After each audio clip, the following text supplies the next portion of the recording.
सच्चा मित्र पर निबंध। भूमिका। सच्चा मित्र एक खजाने की तरह होता है। यदि हमने अपने जीवन में एक भी सच्चा मित्र पा लिया तो मानो सब कुछ पा लिया।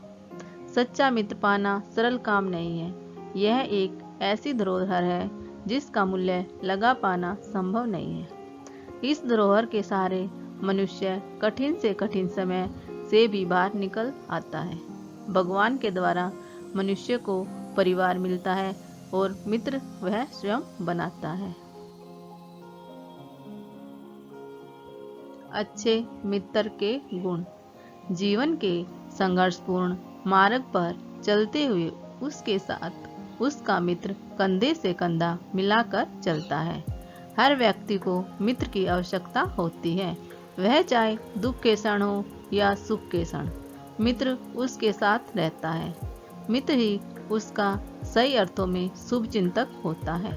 सच्चे मित्र में प्रेम व त्याग का भाव होता है। मित्र की भलाई दूसरे मित्र का कर्तव्य होता है।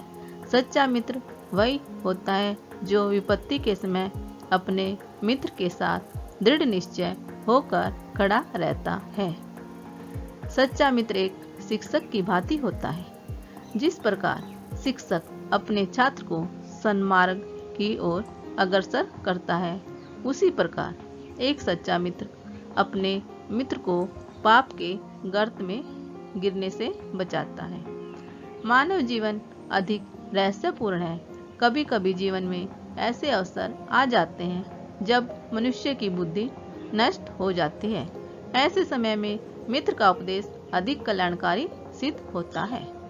मित्र के उपदेश का जितना प्रभाव हृदय में पड़ता है उतना और किसी का नहीं पड़ता।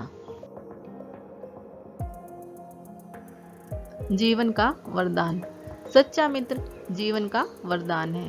यदि हमारा मित्र सच्चा होगा तो वह हमें बुरी आदतों से दूर रखेगा। इसलिए हमें ऐसा मित्र खोजना चाहिए जो शुद्ध हृदय वाला हो तथा समाज में उसकी प्रतिष्ठा हो। एक नीति श्लोक में कहा गया है, राजद्वार से लेकर शमशान तक और परम दुख से लेकर चरम सुख तक जो साथ दे वही सच्चा मित्र है। सच्चा मित्र जीवन का सर्वश्रेष्ठ अनुभव होता है। यह एक ऐसा मोती है जिसे गहरे सागर में डूबकर ही पाया जा सकता है। मित्रता की कीमत मित्रता होती है। इसका मूल्य रुपए पैसे से नहीं चुकाया जा सकता। एक सच्चा मित्र मनुष्य की सोई किस्मत को जगा सकता है और भटके को सही राह दिखा सकता है।